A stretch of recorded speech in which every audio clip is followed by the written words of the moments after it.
दोस्तों, घर एक ऐसी जगह है जहां हम सुकून की नींद सो सकते हैं।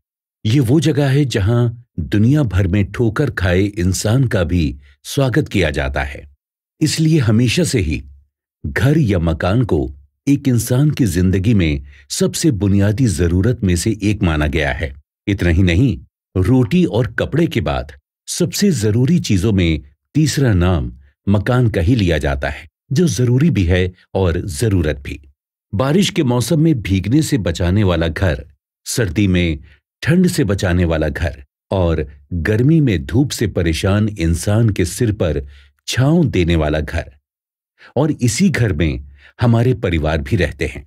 हमारे माँ बाप, पति पत्नी या परिवार के वो दूसरे लोग भी घर में रहते हैं जिन पर हम अपनी जान छिड़कते हैं।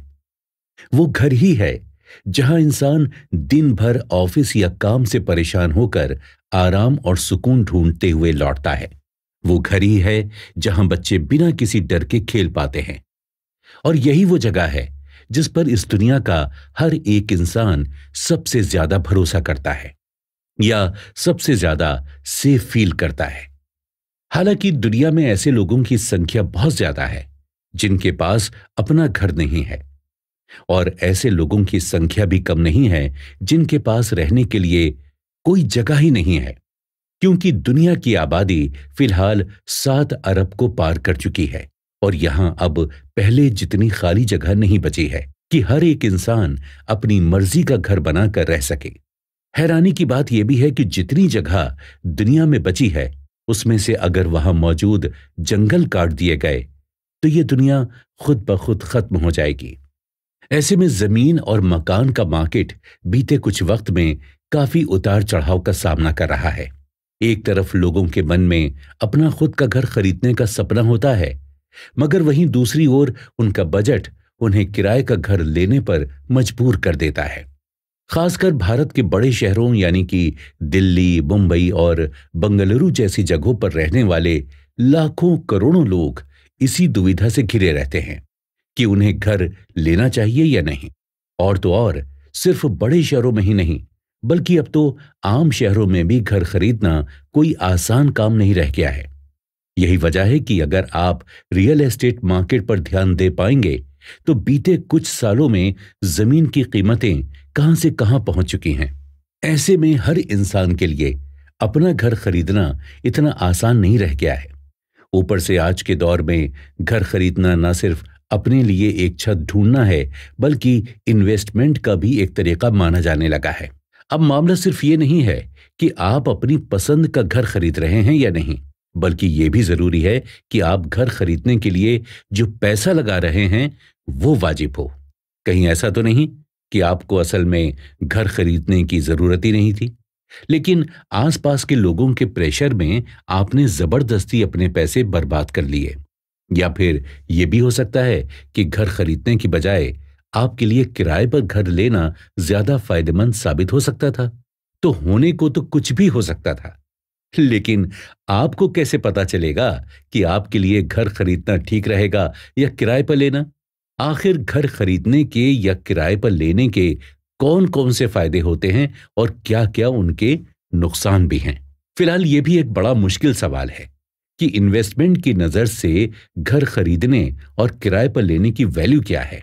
लेकिन दोस्तों, आप इसकी चिंता बिल्कुल मत कीजिए, क्योंकि कुकू एफएम हाजिर है आपके लिए अपनी नई पेशकश लेकर, जिसमें हम आपके साथ घर रेंट यानी किराए पर लेने या खरीदने से जुड़ी हर चीज पर गहराई से बात करेंगे और आपके मन में आने वाले सभी सवालों का जवाब भी देंगे। इस शो में हम घर खरीदने या किराए पर लेने के सबसे सही वक्त के बारे में जानेंगे। इसके अलावा हम साल 2023 में रेंटिंग और बाइंग से जुड़े टैक्स सिस्टम को भी समझने की कोशिश करेंगे और जानेंगे कि इस साल दोनों में से कौन सा इन्वेस्टमेंट आपके लिए ज्यादा फायदेमंद साबित हो सकता है।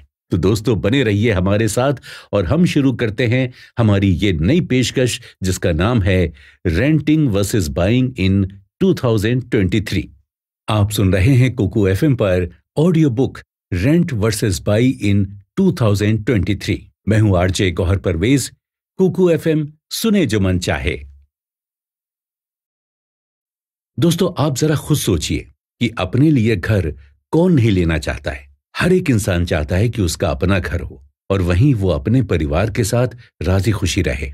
लेकिन हर छोटे बड़े शहर में रहने वाले व्यक्ति के मन में ये दुविधा होती ही है कि उसे अपना घर खरीदना चाहिए या किराए पर रहना चाहिए। आज के दौर में इन दोनों में से कोई एक रास्ता चुनना जरूरी हो गया है, क्योंकि प्रॉपर्टी की कीमतें कोविड-19 यानी कोरोना महामारी के दौरान थम गई थी, लेकिन अब फिर से लगातार बढ़ती जा रही हैं और इसके साथ ही होम लोन के इंटरेस्ट रेट भी लगातार बढ़ रहे हैं।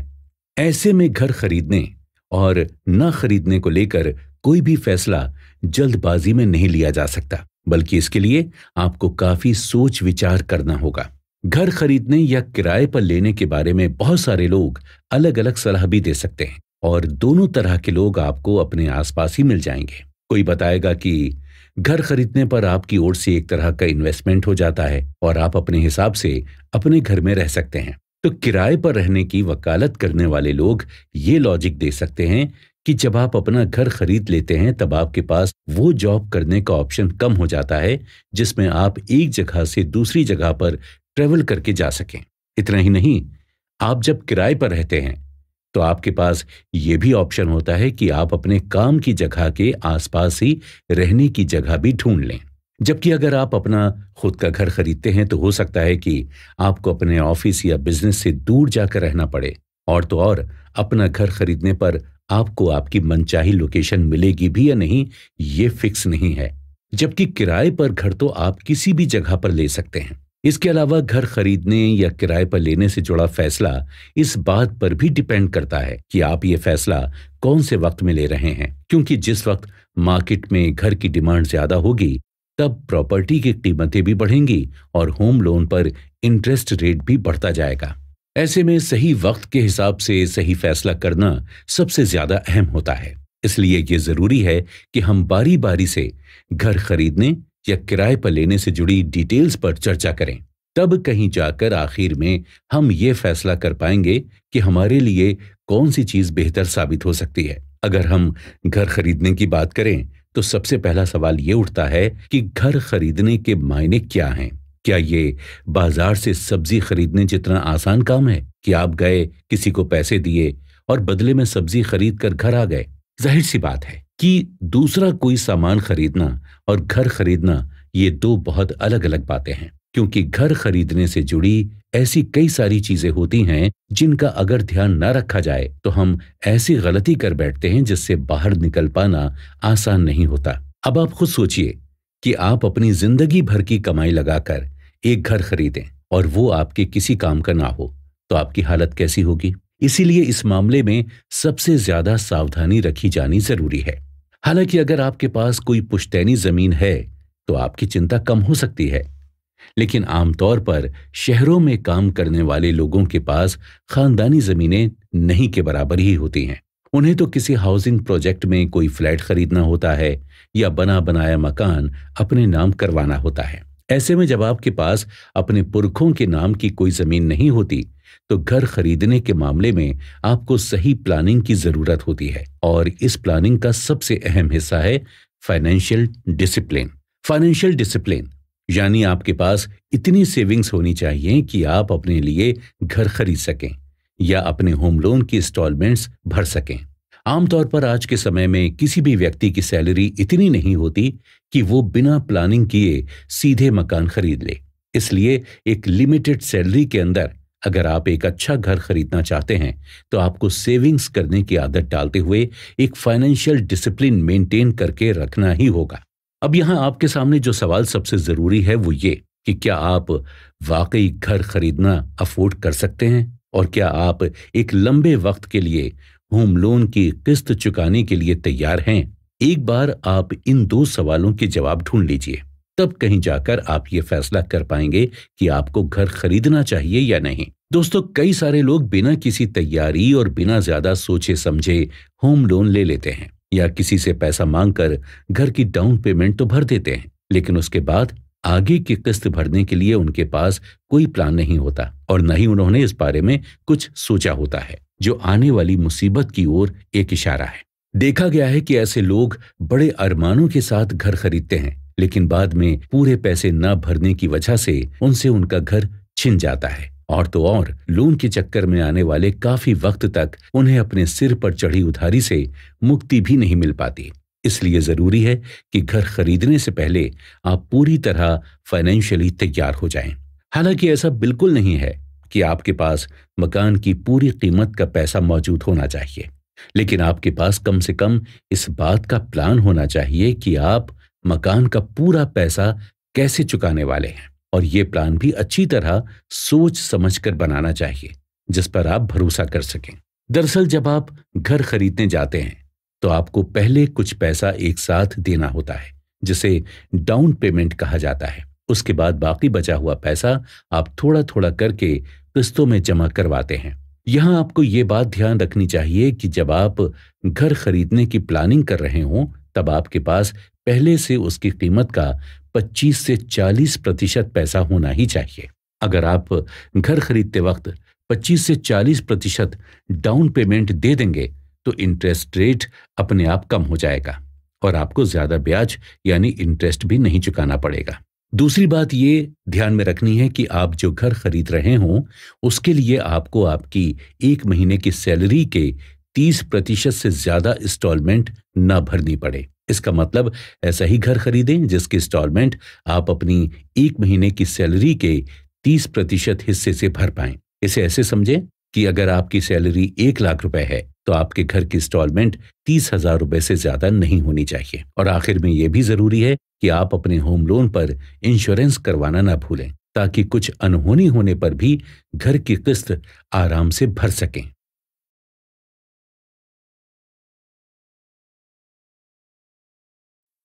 दोस्तों, पिछले एपिसोड में घर खरीदने से जुड़ी सबसे पहली शर्त पर बात करते हुए हमने आपको बताया था कि घर खरीदने से पहले आपके पास उसके डाउन पेमेंट का पैसा मौजूद होना चाहिए, और आगे आप बाकी की इंस्टॉलमेंट कैसे भरने वाले हैं इसका भी एक प्लान आपके पास रहना चाहिए। आमतौर पर आप जो प्रॉपर्टी खरीदने वाले हैं उसकी कुल कीमत का 10 से 25% पैसा डाउन पेमेंट के रूप में लिया जाता है। इसके अलावा आपको मकान की रजिस्ट्री की फीस और स्टाम्प ड्यूटी जैसे कुछ खर्चे का हिसाब भी पहले से रखना होगा। आपको ये समझने की जरूरत है कि घर खरीदना एक लॉन्ग टर्म कमिटमेंट है, यानी ये सब्जी या टीवी फ्रिज खरीदने जैसी चीज नहीं है कि आपने सिर्फ पैसा चुकाया और आपका काम खत्म हो गया, बल्कि इसके साथ और बहुत सारी चीजें जुड़ी होती हैं जिनका ध्यान रखने का जिम्मा भी आपका ही होता है। क्योंकि अगर घर खरीदने में कोई भी चूक होगी तो उसका खमियाजा घर के होने वाले मालिक को ही भुगतना पड़ेगा। कोविड-19 के दौरान जब दुनिया भर में कई सारे लोगों ने अपनी नौकरी खोई या जिनकी सैलरी कम हो गई, उन्हें अपने घर की ईएमआई भरने में मुश्किलों का सामना करना पड़ा था। ये भी हमारे लिए एक तरह की चेतावनी है कि हमारे पास घर की इंस्टॉलमेंट यानी ईएमआई चुकाने के लिए एक लॉन्ग टर्म प्लान होना ही चाहिए, जिससे कोविड-19 की तरह अगर कोई दूसरी इमरजेंसी भी आए तब भी हम घर की इंस्टॉलमेंट टाइम से भर सकें। अब बात सिर्फ यहीं खत्म नहीं हो जाती, बल्कि आपको घर की कीमत के अलावा प्रॉपर्टी टैक्स, सोसाइटी चार्ज और घर के रखरखाव के लिए आने वाले खर्च के लिए भी तैयार रहना होगा। ये सब इस बात पर डिपेंड करता है कि आपकी प्रॉपर्टी का साइज क्या है और उसकी वैल्यू कितनी है। यानी आपके सपनों का घर जितना आलीशान होगा उतना ही ज्यादा आपकी जेब पर जोर पड़ता जाएगा। अगर आप इतनी चीजों का ध्यान रख लें तो आपके लिए घर खरीदना कोई बहुत बड़ी बात नहीं रह जाएगी। लेकिन दोस्तों, परेशानी अब यह भी है कि एक व्यक्ति की जिंदगी में सिर्फ घर खरीदना ही इकलौता सपना नहीं होता। आपने भी शायद कभी विदेश घूमने का इरादा किया होगा, या आपका सपना होगा कि आप अपने बच्चों को पढ़ने के लिए किसी बड़ी यूनिवर्सिटी में भेजें, या हो सकता है कि आप कोई महंगी गाड़ी खरीदना चाहते हो। तो ये सारे शौक पूरे करने के लिए भी आपको पैसों की जरूरत लगातार बनी रहेगी। वहीं अगर शौक की बात एक बार के लिए छोड़ भी दी जाए, तब भी अगर आपको या आपके परिवार में किसी को हेल्थ से जुड़ी हुई कोई बड़ी दिक्कत हो, तब भी आपको कुछ पैसा हमेशा अपने पास जमा करके रखना होगा, जिससे जरूरत के वक्त काम में लिया जा सके। ऐसे कहने का मतलब यह है कि घर खरीदने के अलावा भी हमारे कुछ फाइनेंशियल गोल और जरूरतें होती हैं जिन्हें नजरअंदाज नहीं किया जा सकता। इसलिए जब आप अपने लिए घर खरीदने का इरादा करें तो इस पर भी अच्छे से विचार कर लें कि आपके दूसरे फाइनेंशियल गोल्स घर खरीदने में लगने वाले पैसे की वजह से कितना प्रभावित होंगे। और फिर आपको ये फैसला करना है कि आपके लिए प्रायोरिटी में कौन सा काम सबसे पहले आता है और किस काम को आपको सबसे ज्यादा तवज्जो देनी चाहिए। ये बात सही है कि अपना घर खरीदने का मतलब होता है कि आपके पास अपने नाम की कुछ प्रॉपर्टी जमा हो जाती है। वहीं जमीन और मकान जैसी हार्ड प्रॉपर्टी आपको सिक्योर भी फील करवाती है। लेकिन यहां ये बात ध्यान देने वाली है कि जब आप लोन पर कोई मकान खरीदते हैं तब आप उस मकान की असल कीमत से लगभग दुगनी कीमत चुकाते हैं। ऐसा इसलिए होता है क्योंकि लोन पर घर खरीदने के बाद आप अलग अलग इंस्टॉलमेंट के रूप में जो पैसा चुकाते हैं उसमें इंटरेस्ट रेट भी लगा होता है और उसकी वजह से आपको लगभग दुगनी कीमत देनी होती है। लेकिन आपके पास इसका कोई दूसरा ऑल्टरनेटिव भी नहीं होता क्योंकि शहरों में मकान की कीमत इतनी ज्यादा होती है कि कोई भी एक साथ सारे पैसे देकर मकान या प्रॉपर्टी नहीं खरीद सकता। अब आप सोच रहे होंगे कि जब मकान खरीदने में हमें डबल पैसा देना पड़ता है तो लोग मकान खरीदते ही क्यों हैं? क्या सिर्फ प्रॉपर्टी जमा करने के लिए या इसका कोई दूसरा कारण भी है? दरअसल ज्यादातर लोगों को तो मकान की जरूरत होती भी नहीं है। वहीं उन लोगों को तो खासकर मकान खरीदने की जरूरत नहीं होती जो नौकरी के सिलसिले में बड़े शहर जाकर रहते हैं। उनका काम किराए के घर में भी बड़े आराम से चल सकता है, लेकिन तब भी सब लोग मकान खरीदने के पीछे पड़े रहते हैं। तो उसका सबसे बड़ा कारण है पीयर प्रेशर। पीयर प्रेशर यानी अपने आसपास के लोगों और दोस्त वगैरह को अपना मकान खरीदते देखकर या इन्वेस्ट करता देखकर सबको ये फील होता है कि अगर उन्होंने अपना मकान नहीं खरीदा तो उनकी इज्जत कुछ कम हो जाएगी। अपने आसपास के लोगों से मिल रहे इसी प्रेशर में बहुत सारे लोग अपनी इनकम का 50 से 70% तक का हिस्सा लोन की इंस्टॉलमेंट देने में लगा देते हैं और बाकी बचा पैसा भी उस नए खरीदे घर की देख रेख में खर्च हो जाता है। उसके बाद ना तो उनके पास पैसा बचता है और न ही अपने दूसरे सपने पूरा करने का कोई जरिया। ऐसे लोग कई बार उधार के चक्कर में पड़कर अपने मानसिक सेहत भी खराब कर बैठते हैं। फिर तनाव और चिंता के मारे उसी घर का माहौल बिगाड़ देते हैं जिसे खरीदने के लिए उन्होंने अपना खून पसीना तक एक कर दिया था। अब इन सारी समस्याओं का सीधा सा रास्ता यही है कि घर खरीदने से पहले ही आपको एक अच्छी खासी पूंजी जमा करके रखनी होगी और अगर आप ऐसा नहीं करते हैं तो आपको घर खरीदने के बाद बहुत सारा पैसा जमा करना पड़ेगा।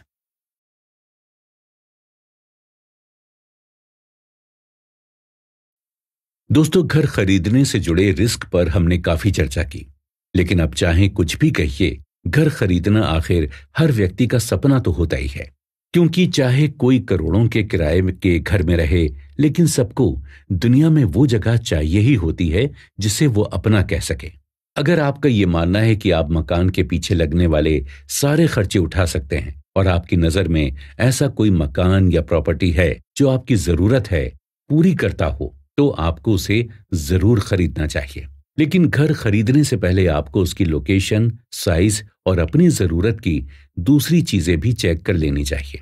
फिर इतना सब होने के बाद अगर आप एक घर खरीदते हैं तो लंबे वक्त के इन्वेस्टमेंट के हिसाब से वो आपके लिए फायदेमंद ही साबित होगा। आमतौर पर अगर लंबे वक्त के हिसाब से देखा जाए तो घर खरीदना सबसे बेहतर ऑप्शन दिखाई देता है, खासकर अगर आपके घर के किराए जितने ही ईएमआई भरकर अगर आपको अपना खुद का घर मिल रहा है तो आपको वही चुनना चाहिए। क्योंकि एक तो आपको किराए से ज्यादा पैसे ईएमआई में नहीं देने पड़ेंगे और दूसरा आप जो भी पैसे दे रहे होंगे वो इन्वेस्टमेंट का काम करेंगे।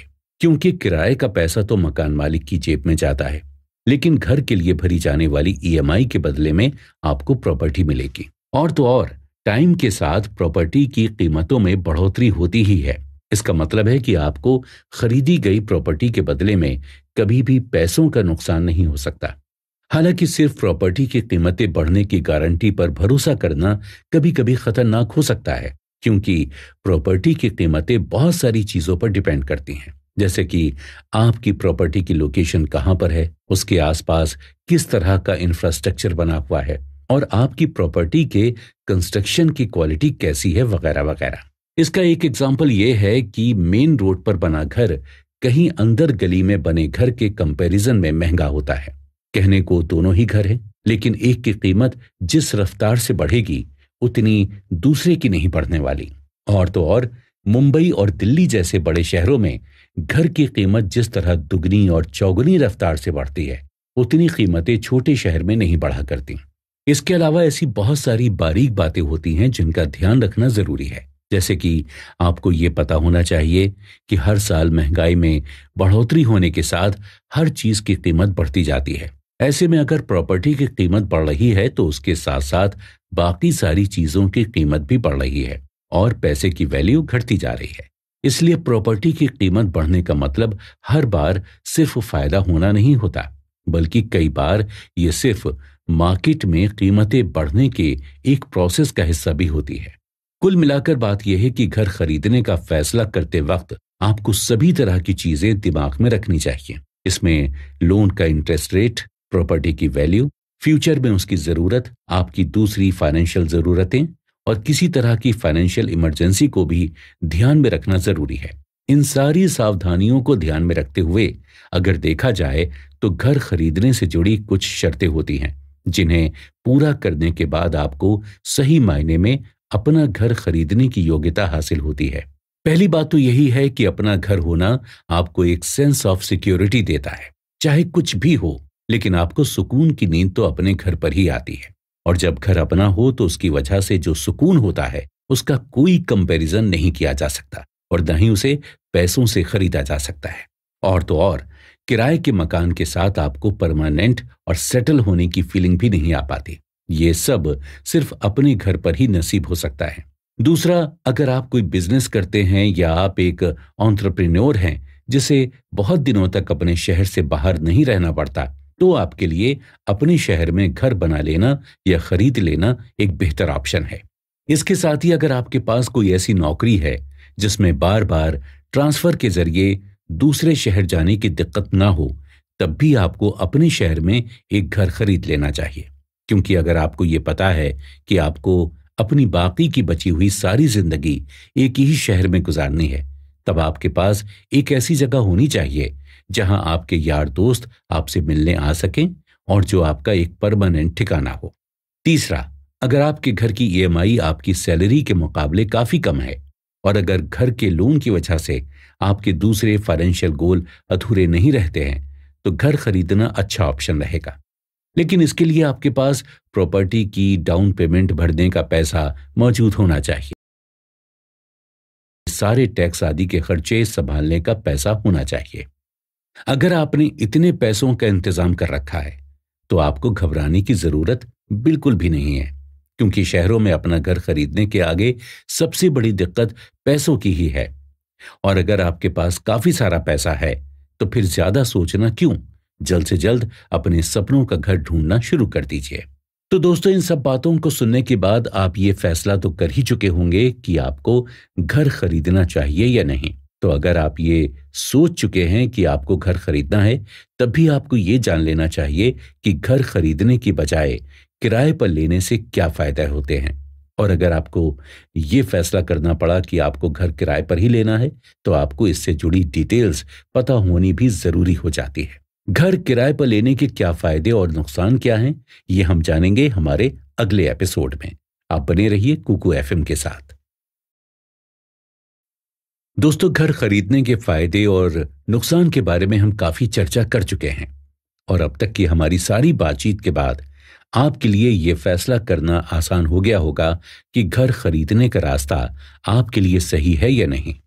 लेकिन हमारा काम तो सिर्फ यहीं पूरा नहीं हो जाता, बल्कि अब हम घर किराए पर लेने से जुड़ी हर डिटेल पर गहराई से बातचीत करेंगे। जैसे पैसे की कमी घर खरीद ना पाने के पीछे की सबसे बड़ी वजह होती है, और वैसे ही पैसे की कमी ही ज्यादातर लोगों को घर किराए पर लेने के लिए मोटिवेट भी करती है। लेकिन घर किराए पर लेने के लिए पैसा ही इकलौता फैक्टर नहीं होता, बल्कि इसके अलावा और बहुत सारी बातें होती हैं जो आपके फैसले को प्रभावित कर सकती हैं। इनमें सबसे जरूरी है कि आप अपना घर उसी जगह पर बनाना चाहेंगे जहां आप एक वक्त के बाद परमानेंटली सेटल होना चाहते हैं। अगर आज आप किसी ऐसे शहर में नौकरी करते हैं जहां आप अपनी बाकी की जिंदगी नहीं गुजारना चाहते और आपका सपना यह है कि आप एक दिन लौटकर अपने गांव या उस शहर जाएंगे जहां आपका बचपन बीता है, तो ऐसे में आप अपने कामकाज के शहर में घर नहीं खरीदना चाहेंगे, बल्कि वहां काम चलाने के लिए आप किराए का घर लेकर रहना पसंद करेंगे। घर किराए पर लेने की दूसरी सबसे बड़ी वजह होती है बड़े शहरों में ऑफिस और घर के बीच की दूरी। कई बार शहर में ज्यादा भीड़ भाड़ होने की वजह से शहर से दूर कई कंपनियां अपने ऑफिस खोलती हैं और यहां काम करने वाले लोगों को भी वहीं जाना पड़ता है। ऐसे में फिर वही रोज का ट्रैफिक या बस में धक्के खाना, लोकल ट्रेन में लटकना या मेट्रो में खड़े खड़े सफर करना। हालांकि अगर आपका घर आपके ऑफिस के पास नहीं है तो ये सब आपके लिए रोज का काम बन जाता है और इससे पैदा होने वाला स्ट्रेस आपके और आपके परिवार की सेहत पर बुरा असर डालता है। इन सब से बचने के लिए एक ऑप्शन तो यह है कि आप अपने ऑफिस के पास ही अपना मनचाहा घर खरीद लें। लेकिन कोई भी सिर्फ ऑफिस के लिए नया घर खरीदना प्रेफर या पसंद नहीं करता और अमूमन किसी के पास इतना पैसा भी नहीं होता कि वो बैठे बिठाए बेवजह नया घर खरीद ले।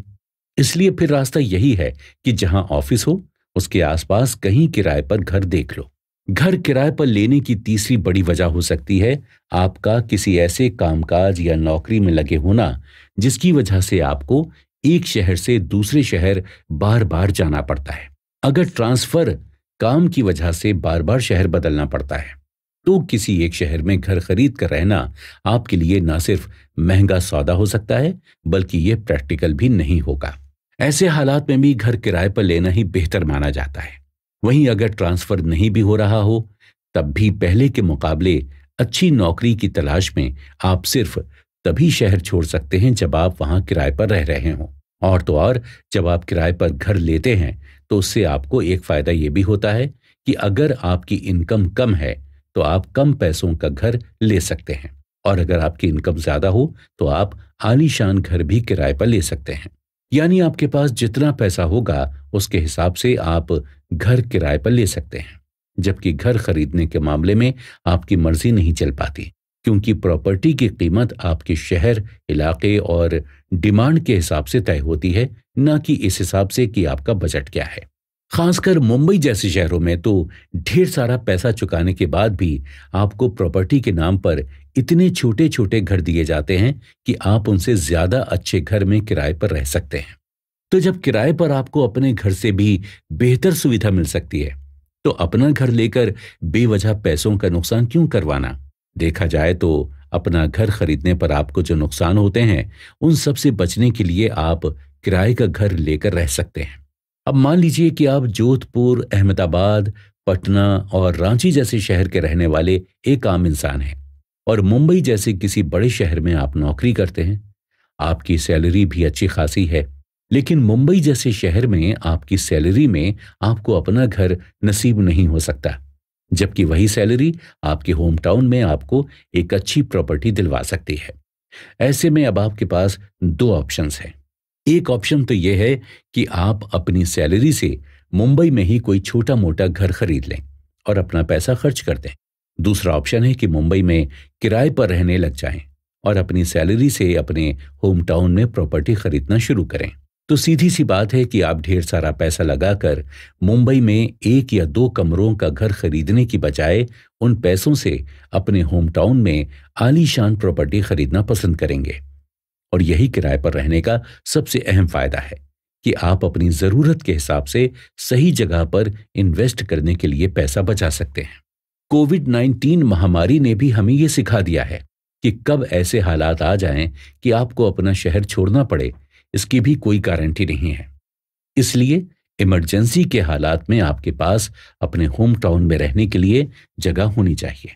सीधे शब्दों में कहें तो भले ही आपके कामकाज के शहर को छोड़ना भी पड़ जाए, लेकिन आपके पास अपने घर लौटने का ऑप्शन मौजूद रहना चाहिए। इसी तरह किराए पर रहने का एक और फायदा यह है कि आप जब चाहें आराम से अपनी जरूरत का सामान कुछ बैग में भरकर शिफ्ट कर सकते हैं। ऐसे में ना तो आपको घर का भारी भरकम फर्नीचर उठाने की जरूरत होगी और न ही इसके इधर उधर होने की चिंता करने की जरूरत है। खासकर अगर आप नौकरी के सिलसिले में अकेले रहते हैं या आपका परिवार एक न्यूक्लियर फैमिली है, तो आपको किराए का घर हमेशा आपकी प्रेफरेंस हो सकता है। लेकिन आप कहेंगे कि घर खरीदना आखिर सिर्फ रहने का इंतजाम करना ही नहीं होता, बल्कि एक इन्वेस्टमेंट भी तो है। तो जनाब, आपको ये भी ध्यान रखने की जरूरत है कि घर खरीदने और बेचने से ज्यादा मुश्किल दुनिया में कोई और इन्वेस्टमेंट हो ही नहीं सकता।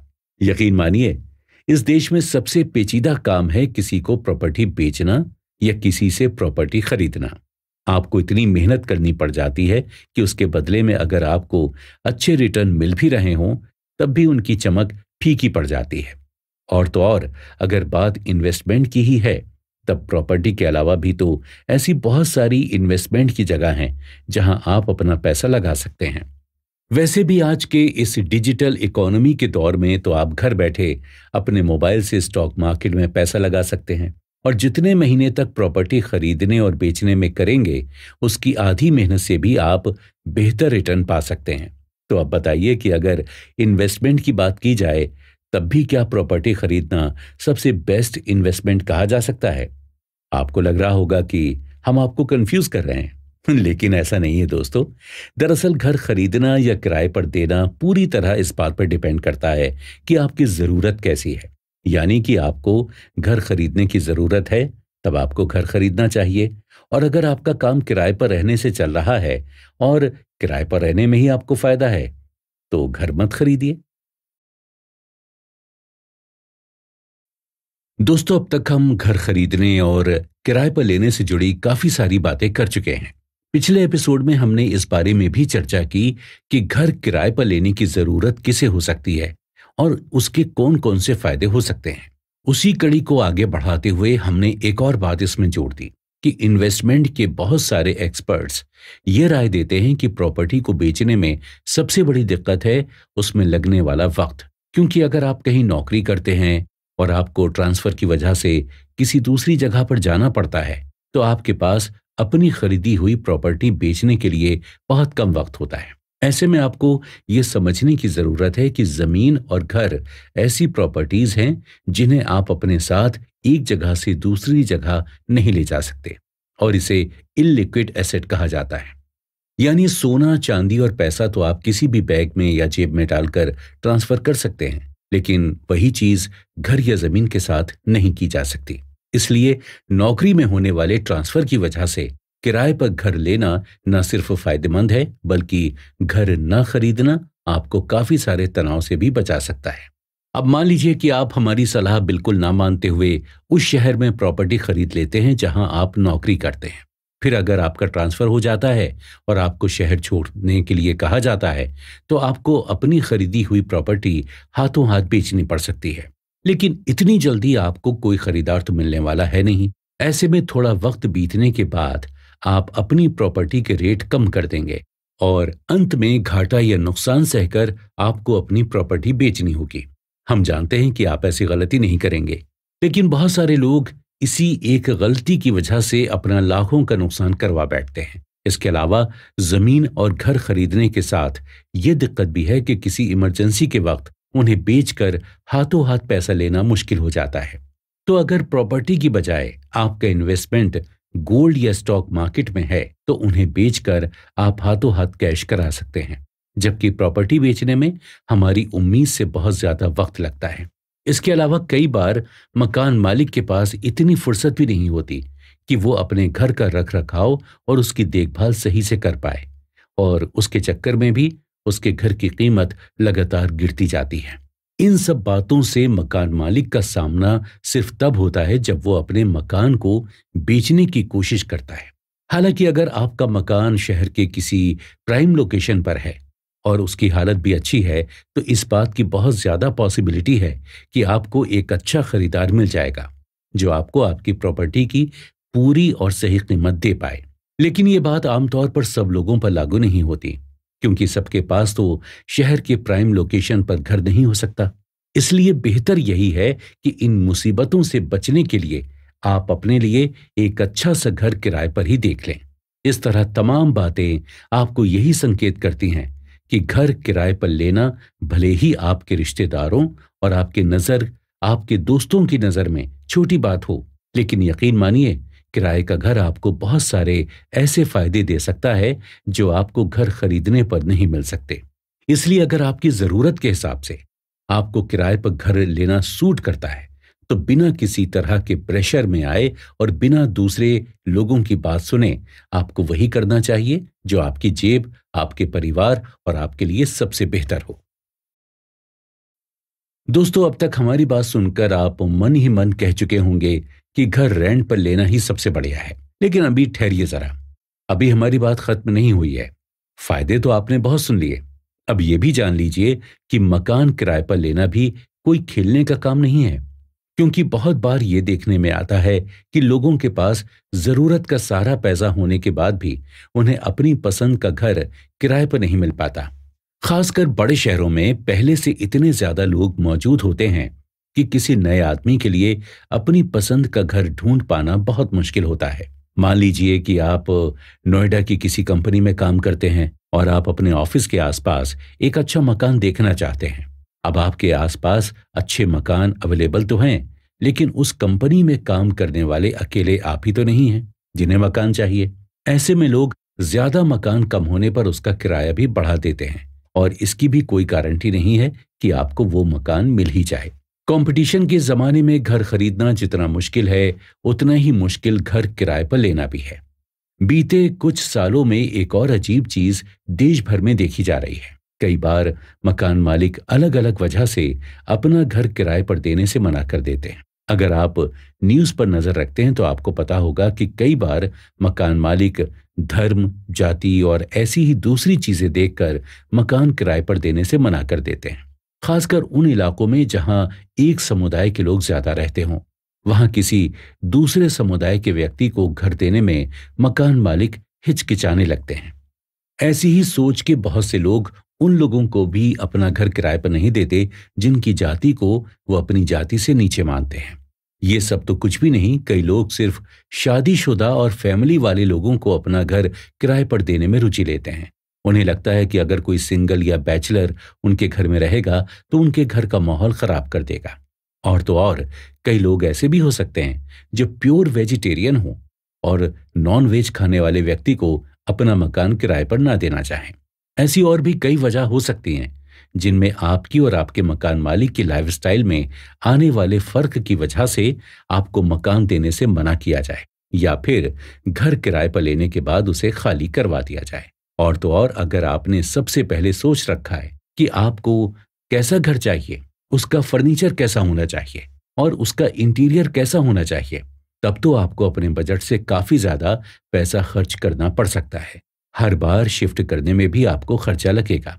तो बात यह है कि मकान खरीदने और रेंट पर लेने में फायदे और नुकसान दोनों शामिल होते हैं। लेकिन तब भी कुछ ऐसे लॉजिक दिए जा सकते हैं जो अगर आप पर लागू होते हों तो आपको मकान किराए पर लेने का विचार करना चाहिए। सबसे पहले तो अगर आप अपने मनपसंद एरिया में मकान नहीं खरीद पा रहे हैं तो इसका दूसरा ऑल्टरनेटिव यही है कि मकान किराए पर ले लें। क्योंकि किसी भी जगह पर घर किराए पर लेने के बाद भी अगर आपको दिक्कतों का सामना करना पड़ता हो, तब ना सिर्फ आपके पैसे बर्बाद होते हैं बल्कि बार बार घर शिफ्ट करने में आपका वक्त भी बर्बाद होता रहेगा।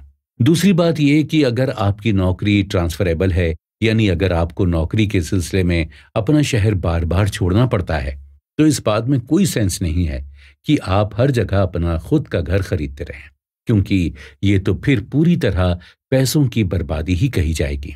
क्योंकि जब आपको अपने खरीदे हुए घर में रहना ही नहीं है तो घर में लगाया गया वही पैसा किसी और जगह इन्वेस्ट करके आप अच्छे रिटर्न पा सकते हैं। इसलिए अगर आपको ये पता ना हो कि एक शहर में आप कितने दिन ज्यादा से ज्यादा रुक पाएंगे, तब बेहतर यही है कि उस शहर में आप मकान किराए पर लें और जब तक आपको जरूरत हो तब तक आप वहां रुकें। तीसरी बात आपको ये ध्यान में रखनी है कि अगर आपकी इनकम इतनी नहीं है कि आप होम लोन की ईएमआई भर सकें, तो आपको मकान खरीदने का इरादा अभी के लिए छोड़ देना चाहिए। क्योंकि बिना मजबूत प्लानिंग के आप ज्यादा दिन होम लोन का भार नहीं उठा पाएंगे। फिर ईएमआई ना भरने की वजह से खरीदा गया मकान भी आपके हाथ से छिन जाएगा और उसकी वजह से जो तकलीफें उठानी पड़ेंगी सो अलग। फिर ऐसा काम क्यों करना जिसके बारे में हमें पहले से पता हो कि वो पूरा नहीं हो पाएगा। इसलिए मकान खरीदने या ना खरीदने का फैसला आपको अपनी इनकम के आधार पर ही लेना चाहिए।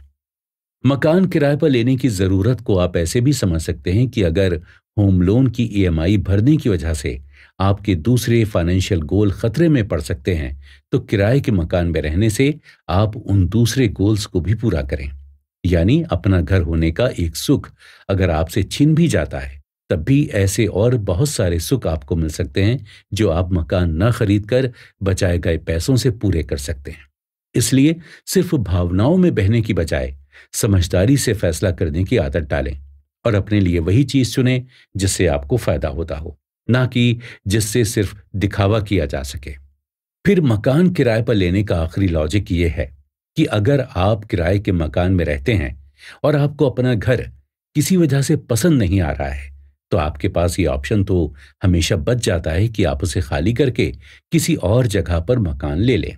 लेकिन मान लीजिए अगर आपने अपना खुद का घर खरीद लिया, तो फिर उस घर में चाहे लाख दिक्कत क्यों ना हो, आप उसी के साथ जिंदगी गुजारेंगे, क्योंकि प्रॉपर्टी बेचना कितना मुश्किल काम है और इसे बेचने के चक्कर में उसकी कीमत किस तरह गिर जाती है, ये हम आपको पहले ही बता चुके हैं। दोस्तों, अब तक की हमारी सारी बातों से काफी हद तक रेंटिंग और बाइंग की तस्वीर साफ हो जाती है। लेकिन एक कहावत है कि इंसान भरोसा सिर्फ भगवान पर करता है और बाकी हर बात के लिए उसे सबूत चाहिए होते हैं। इस बात को इस चर्चा के बीच कहने का मतलब यह है कि जब तक हम घर खरीदने या किराए पर लेने के पीछे आंकड़ों को नहीं समझ लेते, तब तक कोई भी फैसला करना मुश्किल है। इसलिए यहां पर हमें घर खरीदने और किराए पर लेने की आपस में तुलना करते हुए कौन सा बेहतर है, इस फैसले पर पहुंचने के लिए इसके नंबर गेम को समझना होगा। वहीं इसके लिए हमें घरों के एवरेज किराए, property rate, expected growth rate और ऐसे ही दूसरे पैरामीटर्स पर ध्यान देना होगा। लेकिन इसमें भी आपको ज्यादा मेहनत करने की जरूरत नहीं है, क्योंकि आपका ये काम भी हम कर देते हैं। हालांकि अब भी आपको ये बात ध्यान में रखनी होगी कि प्रॉपर्टी की वैल्यू और घर का किराया वक्त के साथ लगातार बदलता रहता है। खासकर महंगाई, इंटरेस्ट रेट, घर की लोकेशन, घर का इंफ्रास्ट्रक्चर और आपके इलाके में प्रॉपर्टी की डिमांड और सप्लाई के आधार पर घर की कीमत और किराया तय होता है। इसका मतलब यह है कि एक जगह पर घर की कीमत कम भी हो सकती है और दूसरी जगह पर उतनी ही बड़े घर की कीमत ज्यादा हो सकती है। इसलिए इस तरह से अनुमान लगाना मुश्किल होता है कि किसी के लिए घर खरीदना बेहतर रहेगा या किराए पर लेना। लेकिन आंकड़ों की वजह से हम एक ओवरऑल आइडिया तो लगा ही सकते हैं। नंबर गेम समझने के लिए हमें सबसे पहले एग्जाम्पल की मदद लेनी होगी। तो मान लीजिए आप पुणे, हैदराबाद या बंगलुरु जैसे किसी शहर में रहते हैं और ऐसे किसी भी बड़े शहर में 1,000 स्क्वायर फीट प्रॉपर्टी की कीमत आमतौर पर 1 करोड़ रुपए के आसपास होती है। अब ये मान लीजिए कि आप 1,000 स्क्वायर फीट की प्रॉपर्टी खरीदने के लिए 1 करोड़ का लोन लेते हैं। लोन देने वाली कंपनी ने आपको लोन चुकाने के लिए 20 साल का वक्त दिया है, यानी 20 साल तक आप ब्याज के साथ हर महीने इंस्टॉलमेंट भरेंगे। लेकिन शुरू में आपको कम से कम 10% डाउन पेमेंट भरना होगा, यानी लोन लेने वक्त आपको 10 लाख रुपए पहले जमा करवाने पड़ेंगे। इसके बाद आपको हर महीने करीब करीब 35,000 रुपए की ईएमआई देनी होगी। लेकिन इस पर लगभग 7 से 8% तक इंटरेस्ट भी लिया जाएगा। बात सिर्फ यही खत्म नहीं हो जाती, बल्कि आपको 7% स्टाम्प ड्यूटी और रजिस्ट्रेशन फीस भी देनी होगी। इसके अलावा 7 से 8% तक पैसा आपको और दूसरी फॉर्मेलिटीज में इधर उधर एक्स्ट्रा लग सकता है। इस तरह 20 साल पूरे होने तक आप अपनी 1 करोड़ रुपए की प्रॉपर्टी के लिए 3 करोड़ 29 लाख रुपए खर्च कर चुके होंगे। इसमें भी करीब 16,45,000 रुपए प्रॉपर्टी के रखरखाव के लिए आपको एक्स्ट्रा खर्च करने ही होंगे। लेकिन 20 साल बाद आप जब अपनी प्रॉपर्टी बेचने की कोशिश करेंगे, तो आपको इसी प्रॉपर्टी के लिए 3 करोड़ 12 लाख रुपए ऑफर किए जाएंगे। यानी जो प्रॉपर्टी आपको 3 करोड़ 29 लाख रुपए में मिली थी, उसी को अगर आप मार्केट में बेचने जाएंगे तो आपको सिर्फ 3 करोड़ 12 लाख रुपए ही मिल पाएंगे। अब आप इतने समझदार तो हैं ही कि ये समझ सकें कि इस तरह 20 साल तक पैसे चुकाने के बाद भी आपको आखिरकार नुकसान ही उठाना पड़ सकता है। अब बात करते हैं मकान किराए पर लेने की। इसी 1000 स्क्वायर फीट के मकान को अगर आप किराए पर लेने चाहें तो आपको 25,000 रुपए हर महीने किराया देना होगा। वहीं यह किराया हर साल 5% तक बढ़ाया जा सकता है। इस तरह ईएमआई के बजाय रेंट देने पर आपको जो फायदा होगा, उस पैसे को बचाकर इन्वेस्ट करने पर 20 साल बाद आपको 10 से 20% तक फायदा हो सकता है। अगर इसका पूरा हिसाब लगाया जाए तो आपको 20 साल में लगभग 2 से 5 करोड़ रुपए का फायदा होगा। इस तरह अब तो आपके पास फैसला लेने के लिए जरूरी आंकड़े भी हैं कि आपको मकान किराए पर लेना चाहिए या खरीदना चाहिए। लेकिन जो भी हो, घर खरीदना या किराए पर लेना दोनों ही आपकी जरूरत पर डिपेंड करने वाले फैसले हैं। लेकिन बहुत सारे फाइनेंशियल एक्सपर्ट्स एक तीसरा रास्ता भी बताते हैं। तीसरा रास्ता यह है कि आप 20 साल के लिए एक लोन लें और उस लोन से एक प्रॉपर्टी खरीद लें, फिर उसी प्रॉपर्टी को किसी और को किराए पर दे दें। ध्यान रहे कि आपकी प्रॉपर्टी पर मिलने वाला किराया आपके लोन की ईएमआई से ज्यादा होना चाहिए। ऐसे में ईएमआई चुकाने के बाद भी आपके पास कुछ पैसा बच जाएगा। उस पैसे को अच्छी जगह इन्वेस्ट करके आप 10 से 12% तक ग्रोथ पा सकते हैं। इस तरह इस नए रास्ते का इस्तेमाल करके आप न सिर्फ अपनी फाइनेंशियल हेल्प कर सकते हैं, बल्कि किराए के पैसे से लोन चुकाकर घर भी खरीद सकते हैं। पहली नजर में तो ये रास्ता आपको बहुत फायदेमंद नजर आ सकता है, लेकिन इसके भी कुछ अपने नुकसानात हैं। क्योंकि आप जो पैसा इन्वेस्ट करने वाले हैं, उसके इंटरेस्ट रेट अगर नीचे गिरने लगते हैं तो आपको नुकसान होने लगेगा। तब सारी बाजी पलट सकती है। ऐसे में न सिर्फ आपका पैसा डूब जाएगा, बल्कि आपको ईएमआई भी अपनी जेब से भरनी पड़ सकती है। इसलिए इस मामले में भी जो फैसला करें उसे बहुत सोच समझ कर करें।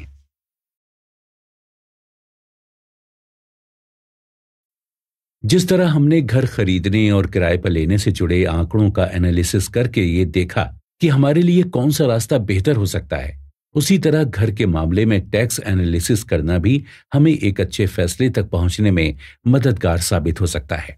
दोस्तों, इस एपिसोड में हम जानेंगे कि क्या घर खरीदने और बेचने दोनों ही कंडीशंस में टैक्स बेनिफिट हो सकता है या नहीं, और अगर टैक्स बेनिफिट होता है तब दोनों में से कौन सा बेनिफिट हमारे लिए सबसे बेहतर रहेगा। लेकिन टैक्स बेनिफिट पर बात करते हुए सबसे पहले हमें एचआरए की चर्चा करनी होगी। एचआरए यानी हाउस रेंट अलाउंस। हमारी सैलरी का ये वो हिस्सा है जो हमें हमारे एम्प्लॉयर द्वारा दिया जाता है। इसके तहत जब आप अपना मकान का किराया देंगे तो उसमें कुछ टैक्स बेनिफिट अपने आप मिल जाता है। इसी तरह आपको होम लोन पर भी कुछ बेनिफिट मिल सकते हैं। सबसे पहले हम बात करते हैं एचआरए की। ये कैसे काम करता है और कैसे इसकी मदद से हम अपना टैक्स बचा सकते हैं। दरअसल एचआरए आपकी सैलरी का वो हिस्सा है जिस पर आपको टैक्स नहीं देना पड़ता, क्योंकि वो पैसा आपने अपने घर का किराया देने में इस्तेमाल किया है। अगर आप एक फिक्स सैलरी के साथ किसी कंपनी में काम करते हैं तो आपकी सैलरी स्लिप के अंदर ही आपका एचआरए लिखा होता है। लेकिन अगर आप एक सैलरीड एम्प्लॉय नहीं हैं और सेल्फ एम्प्लॉयड हैं, यानी कोई बिजनेस करते हैं या अपना कोई काम करते हैं, तब भी आप इसका फायदा उठा सकते हैं। यहां तक कि अगर आप एक शहर में नौकरी करते हुए किराए पर रहते हैं और किसी दूसरे शहर में आपने होम लोन ले रखा है, तब भी आप एचआरए क्लेम कर सकते हैं। यहां तक कि अगर आप अपने पेरेंट्स को पैसा देते हैं तो उसे भी आप घर के रेंट के तौर पर काउंट कर सकते हैं। लेकिन इसके लिए आपको ट्रांजैक्शन का कोई प्रूफ रखना होगा, जिससे टैक्स भरते वक्त उसका इस्तेमाल किया जा सके, और अपने पेरेंट्स का इनकम टैक्स रिटर्न भी आपको फाइल करना चाहिए। इस बात का ध्यान रखना भी जरूरी है कि आप अपने पेरेंट्स को किराया दे सकते हैं, लेकिन अपने हस्बैंड या वाइफ को नहीं दे सकते, और न ही ऐसा करके एचआरए क्लेम कर सकते हैं। अब अगर आपका सालाना रेंट 1 लाख रुपए से ज्यादा है तो आपको अपने मकान मालिक के पैन कार्ड की कॉपी भी सबमिट करनी होगी। और अगर आपने किसी वजह से रेंट रिसीप्ट सबमिट नहीं की, तब भी आप इनकम टैक्स रिटर्न फाइल करके टैक्स बेनिफिट क्लेम कर सकते हैं। और तो और, अगर आपने अपनी कंपनी में अपनी रेंट रिसीप्ट जमा नहीं करवाई है और अगर कंपनी ने उसकी वजह से आपका टैक्स काट दिया है, तब भी जब आप अपना सालाना इनकम टैक्स रिटर्न फाइल कर रहे हों, तब एचआरए के तहत वो टैक्स का पैसा वापस लिया जा सकता है। तो ये तो हो गई किराए की बात। लेकिन इसके अलावा आप होम लोन पर भी टैक्स बेनिफिट ले सकते हैं। होम लोन डिडक्शन कैसे काम करता है और हम कैसे इसका फायदा उठा सकते हैं, ये जानने से पहले इस पर बात करना जरूरी है कि होम लोन डिडक्शन के लिए जब आप अपना इनकम टैक्स रिटर्न फाइल करेंगे तो उसके लिए कौन कौन से डॉक्यूमेंट्स जरूरी होंगे। आप में से काफी लोग ये जानते होंगे कि हर फाइनेंशियल ईयर के अंत में बैंक अपने कस्टमर को एक प्रोविजनल इंटरेस्ट सर्टिफिकेट जारी करता है जिसमें होम लोन से जुड़ी जानकारियां दी गई होती हैं। इस सर्टिफिकेट में आपका प्रिंसिपल कंपोनेंट और इंटरेस्ट कंपोनेंट अलग अलग करके लिखा होता है। दरअसल ये आपके साल भर में भरी गई ईएमआई का जोड़ होता है। आपके द्वारा इसमें कितना हिस्सा ओरिजिनल पेमेंट का था और कितना हिस्सा इंटरेस्ट का ये भी लिखा होता है। यानी आपको खुद से ये सब कैलकुलेशन करने की जरूरत नहीं है, बल्कि हर साल के अंत में बैंक ही आपको इंटरेस्ट सर्टिफिकेट के जरिए सारी जानकारी उपलब्ध करवा देता है। अब आपको ये पता होना चाहिए कि इनकम टैक्स एक्ट 1961 के तहत 3 ऐसे सेक्शंस हैं जिनके तहत आपको होम लोन डिडक्शन मिल सकता है। सबसे पहले सेक्शन 80C के तहत मैक्सिमम 1,50,000 रुपए तक का डिडक्शन देने की बात कही गई है। इसके तहत आपको होम लोन के इंटरेस्ट पर छूट नहीं मिलती, बल्कि उसके प्रिंसिपल कंपोनेंट यानी ओरिजिनल वैल्यू पर ही डिडक्शन मिलता है। इसके अलावा इसी सेक्शन के तहत घर के रजिस्ट्रेशन स्टैम्प ड्यूटी पर लगने वाले खर्च में भी आप डिडक्शन मांग सकते हैं। लेकिन ये सब मिलाकर आपका खर्चा चाहे जितना हुआ हो, लेकिन आप 1,50,000 रुपए तक ही डिडक्शन पा सकते हैं। दूसरा सेक्शन 24 के तहत आपको होम लोन के इंटरेस्ट कंप्लेंट पर 2 लाख रुपए तक का डिडक्शन मिल सकता है। और सबसे आखिर में आता है सेक्शन 80EEA, जिसके तहत अगर आपने 1 अप्रैल 2019 से 31 मार्च 2022 के बीच में घर खरीदा है तो आपको लेकिन इसके लिए यह भी सच है कि आपके घर की इस टाइम वैल्यू 45 लाख रुपए से कम होनी चाहिए और आपके द्वारा इससे पहले कोई और घर नहीं खरीदा गया हो। इस तरह देखने पर लगता है कि आप चाहें घर खरीदें या रेंट पर लें, आपको टैक्स बेनिफिट तो मिलता ही है। यहां तक कि अगर आप एक साथ घर खरीद भी रहे हैं और रेंट पर भी ले रहे हैं तब भी आप टैक्स बेनिफिट क्लेम कर सकते हैं। फिर भी अगर आपको कंपैरिजन करना ही है तो हमें दोबारा अपने 1000 स्क्वायर फुट के मकान वाले एग्जाम्पल पर लौटना होगा। मान लीजिए कि 2 लोगों में से एक ने वही 1000 स्क्वायर फुट की प्रॉपर्टी को किराए पर लिया और दूसरे ने उसे खरीदने के लिए होम लोन लिया। अब अगर हम उनके द्वारा भरी जाने वाली ईएमआई और किराए पर मिलने वाले टैक्स डिडक्शन का हिसाब करें तो हम पाएंगे कि 20 साल बाद टैक्स बचाकर अगर दोनों ही अपना पैसा सही जगह इन्वेस्ट करें तो जहां किराएदार करीब करीब 60 लाख रुपए के एक्स्ट्रा कमाई कर चुका होगा, वहीं मकान खरीदने वाला व्यक्ति 75 लाख रुपए से ज्यादा पैसा बचा लेगा। नतीजा अब भी यही है कि फायदा तो दोनों ही कंडीशन में है, लेकिन आपको अपने हिसाब से ये देखना होगा कि आपको मकान किराए पर लेने की जरूरत है या फिर खरीदने की। बिना रियल एस्टेट मार्केट के बारे में चर्चा किए कभी पूरी हो ही नहीं सकती। हम जमीन के रूप में जो भी प्रॉपर्टी खरीदते हैं उसे ही रियल एस्टेट कहा जाता है। बहुत पुराने वक्त से ही भारत में जमीन में इन्वेस्टमेंट को बहुत महत्व दिया गया है और इसी वजह से अपनी जमीन होना हमेशा से बड़ी बात मानी जाती रही है। ऊपर से दिन रात बढ़ती भारत की जनसंख्या ने भी रियल एस्टेट के ऊपर बढ़ने में मदद की है, जिसकी वजह से प्रॉपर्टी की कीमतों में भी काफी उछाल देखा गया है। लेकिन रियल एस्टेट की ग्रोथ में रुकावट देखने में तब आई जब साल 2020 में दुनिया भर में कोविड-19 फैलने लगा। लॉकडाउन के दौरान जब दुनिया भर की इकोनॉमी ठंडी पड़ी हुई थी तब रियल एस्टेट मार्केट भी नीचे गिरने लगा और लगभग 2 साल तक भारत में भी जमीन की कीमतें स्टेबल बनी रहीं। लगभग 2 साल के बाद साल 2022 के खत्म होते होते भारत में रियल एस्टेट मार्केट दोबारा पटरी पर आने लगा है और अब जमीनों के भाव द्वारा पहले की तरह सामान्य रफ्तार से बढ़ने लगे हैं। अब एक बार फिर से हर साल 5% तक जमीनों के भाव बढ़ने लग गए हैं। जमीन खरीदने वाले लोगों के लिए इस खबर का मतलब ये निकलता है कि उन्हें अब पहले से ज्यादा पैसे चुकाने होंगे, क्योंकि जमीन की कीमतों के साथ ही होम लोन के इंटरेस्ट रेट भी बढ़ते जा रहे हैं। ऐसे में सवाल ये उठता है कि क्या घर खरीदने की इच्छा रखने वाले लोग अफोर्डेबल हाउसिंग की ओर आगे बढ़ सकते हैं, या अफोर्डेबल हाउसिंग का मतलब है कि अगर किसी घर की कीमत एक परिवार की इनकम के 30% से कम है तो उसे अफोर्डेबल हाउस कहा जा सकता है। अगर हम आंकड़ों की बात करें तो अलग अलग रिपोर्ट्स बताती हैं कि पिछले कुछ सालों में होम लोन पर इंटरेस्ट रेट बढ़ने की वजह से रियल एस्टेट में इन्वेस्टमेंट भी कम हो रहा है और लोग अब घर खरीदना कम प्रेफर कर रहे हैं। इस तरह के नतीजे भी सामने आए हैं कि घर खरीदने के लोगों की क्षमता में भी 2% तक गिरावट आ रही है, जबकि ईएमआई का लोड लोगों पर 7 से 8% तक बढ़ रहा है। अगर इसी तरह इंटरेस्ट रेट में बढ़ोतरी देखी गई तो लोग घर खरीदने से और भी ज्यादा बचने लगेंगे। ऐसे में लोगों का रुझान अफोर्डेबल हाउसिंग प्रोजेक्ट्स की तरफ बढ़ सकता है। अब आप सोच रहे होंगे कि ये अफोर्डेबल हाउसिंग प्रोजेक्ट्स हैं क्या? तो चलिए इसे आसान भाषा में आपको समझाने की कोशिश करते हैं। रिजर्व बैंक ऑफ इंडिया के मुताबिक अफोर्डेबल हाउस का मतलब है ऐसे घर जो 32 स्क्वायर मीटर से 60 स्क्वायर मीटर के बीच हो और जिसकी कीमत 45 लाख रुपए से ज्यादा ना हो। ऐसे घर आर्थिक रूप से कमजोर वर्गों के लोगों के लिए बनाया जाता है, यानी ऐसे लोग जिनकी इनकम कम होती है, उनके लिए सरकार द्वारा ऐसे घर बनाए जाते हैं। इसके साथ ही भारत सरकार ने यह भी व्यवस्था कर रखी है कि अगर कोई बिल्डर अफोर्डेबल हाउस बनाता है तो उसे भी टैक्स में छूट दी जाएगी। इस तरह गवर्नमेंट की ओर से अफोर्डेबल हाउसिंग को आगे बढ़ाने की पूरी कोशिश की जा रही है। ये सब इसलिए किया जा रहा है ताकि कोरोना के बाद एक बार फिर से रियल एस्टेट सेक्टर में जान डाली जा सके। अफोर्डेबल हाउसिंग प्रोजेक्ट में घर खरीदने पर खरीदार को सिर्फ अपनी प्रॉपर्टी में 1% जीएसटी भरनी होती है, जबकि अगर आप कहीं दूसरी जगह कमर्शियल प्रॉपर्टी खरीदेंगे तो आपको इससे ज्यादा जीएसटी चुकानी पड़ेगी। इस तरह कहा जा सकता है कि अफोर्डेबल हाउसिंग उन लोगों के लिए बहुत फायदेमंद है जिनकी इनकम कम है और वो कमर्शियल प्रॉपर्टी नहीं खरीद पा रहे हैं लेकिन किराए पर भी नहीं रहना चाहते। इस तरह ये उन लोगों के लिए बहुत काम की साबित हो सकती है जो अभी तक किराए के घर में रह रहे हैं लेकिन अपना घर भी खरीदना चाहते हैं।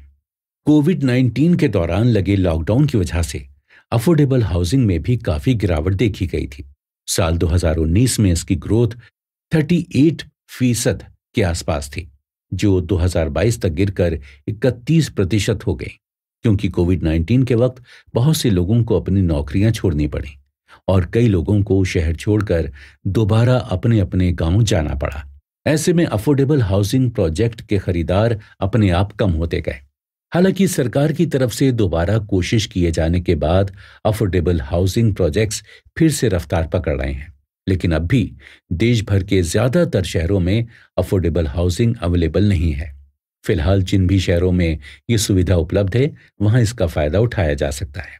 लेकिन अफोर्डेबल हाउसिंग प्रोजेक्ट शुरू करने में सबसे बड़ी दिक्कत यह है कि प्रॉपर्टी की कीमतों में लगातार बढ़ोतरी हो रही है और सीमेंट स्टील के साथ ही मजदूरी में भी अब महंगाई का असर दिखने लगा है। इसी वजह से बिल्डर्स के लिए भी अफोर्डेबल हाउस बनाना और बेचना मुश्किल काम बन चुका है। हालांकि अब भी उम्मीद पूरी तरह खत्म नहीं हुई है, क्योंकि भारत सरकार लगातार स्टील और सीमेंट की कीमतों को कम करने की कोशिश करती जा रही है और रियल एस्टेट डेवलपर्स को अफोर्डेबल हाउसिंग प्रोजेक्ट्स में पैसा लगाने के लिए मोटिवेट कर रही है। इतना ही नहीं, भारत सरकार ने आयरन ओर और स्टील बनाने में काम आने वाले दूसरे कच्चे माल पर इंपोर्ट टैक्स भी कम किया है, जिससे भारत में इसकी उपलब्धता पर असर ना पड़े। इस तरह सरकारी प्रयासों से अगर स्टील की कीमतों को कंट्रोल कर लिया गया तो अफोर्डेबल हाउसिंग एक सक्सेसफुल एक्सपेरिमेंट साबित हो सकता है। और जो भी हो, अगर अफोर्डेबल हाउसिंग का एक ब्राइट फ्यूचर तो है ही और इसमें इन्वेस्ट करने का प्लान बनाया जा सकता है। आपने प्रधानमंत्री Awas Yojana, DDA housing scheme Delhi और एनटीआर हाउसिंग स्कीम आंध्र प्रदेश के बारे में न्यूज वगैरह में सुना होगा। ये तीनों ही योजनाएं अफोर्डेबल हाउसिंग का ही एक विकल्प हैं। इन योजनाओं के जरिए सरकार कम इनकम वाले लोगों को सस्ते दाम पर मकान उपलब्ध करवाने की कोशिश कर रही है। अगर एक्सपर्ट की राय माने तो साल 2010 में भारत में जहां अफोर्डेबल हाउसिंग के पोटेंशियल मार्केट साइज 2.5 करोड़ था, वहीं साल 2030 तक ये बढ़कर 4 करोड़ घर तक पहुंच जाएगा। इसके अलावा अहमदाबाद, पुणे और चेन्नई जैसे बड़े शहरों में भी अफोर्डेबल हाउसिंग के प्रोजेक्ट्स लगातार बढ़ते जा रहे हैं। लेकिन क्या सस्ते होने की वजह से अफोर्डेबल हाउसिंग प्रोजेक्ट्स में पैसा लगाना एक ठीक फैसला माना जाएगा? इस सवाल के जवाब जानेंगे हम अपने अगले एपिसोड में। आप सुनते रहिए कुकू एफएम। दोस्तों, पिछले एपिसोड में हमने आपके सामने अफोर्डेबल हाउसिंग का एक इंट्रोडक्शन रखा था और आपको बताने की कोशिश की थी कि ये किस तरह काम करता है। और अब हम इससे जुड़े फायदों के बारे में चर्चा करेंगे और जानेंगे कि अफोर्डेबल हाउसिंग के जरिए घर खरीदने पर आपको कितना फायदा हो सकता है। अफोर्डेबल हाउसिंग से सबसे पहला फायदा खरीदार को जो हो सकता है वो है टैक्स बेनिफिट, क्योंकि टैक्स लेना और कितना लेना ये फैसला पूरी तरह सरकार के हाथ में है और सरकार ही काफी हद तक अफोर्डेबल हाउसिंग के पक्ष में खड़ी है। ऐसे में इसमें टैक्स बेनिफिट होना बहुत लाजमी है।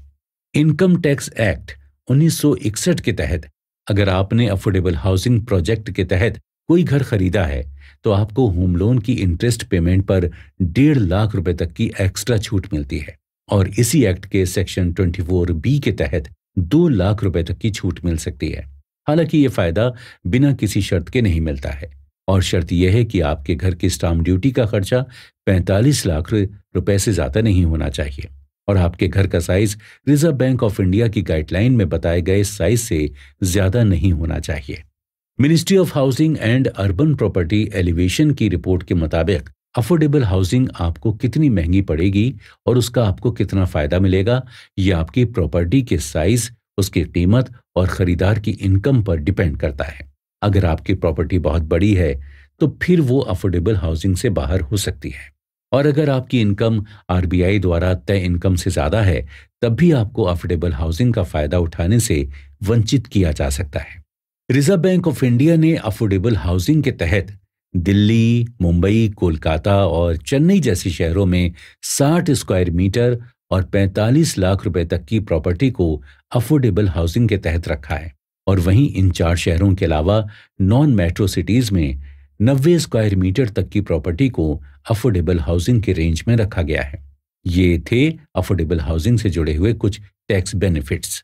लेकिन बात सिर्फ यहीं खत्म नहीं हो जाती, बल्कि इसके साथ ही इसमें गुड्स एंड सर्विस टैक्स से जुड़े कुछ फायदे भी शामिल हैं।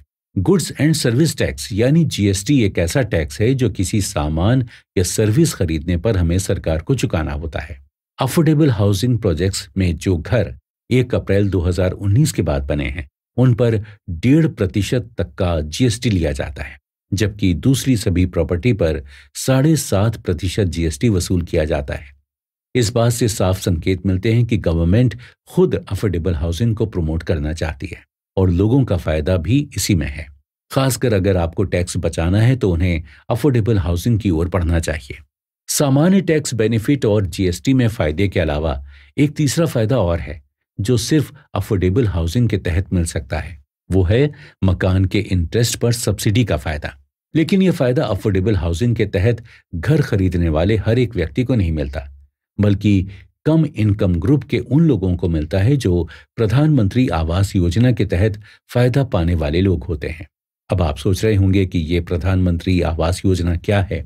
दरअसल इस योजना के तहत भारत सरकार कम इनकम वाले लोगों को घर बनाने के लिए कुछ पैसा सब्सिडी के रूप में सीधे उनके खाते में भेज देती है। आइए इसे थोड़ा समझने की कोशिश करते हैं कि योजना किस तरह काम करती है और इसका फायदा कैसे उठाया जा सकता है। भारत सरकार ने साल 2020 में ये मिशन लॉन्च किया था कि साल 2022 तक भारत के हर एक परिवार के पास अपना खुद का घर होना चाहिए।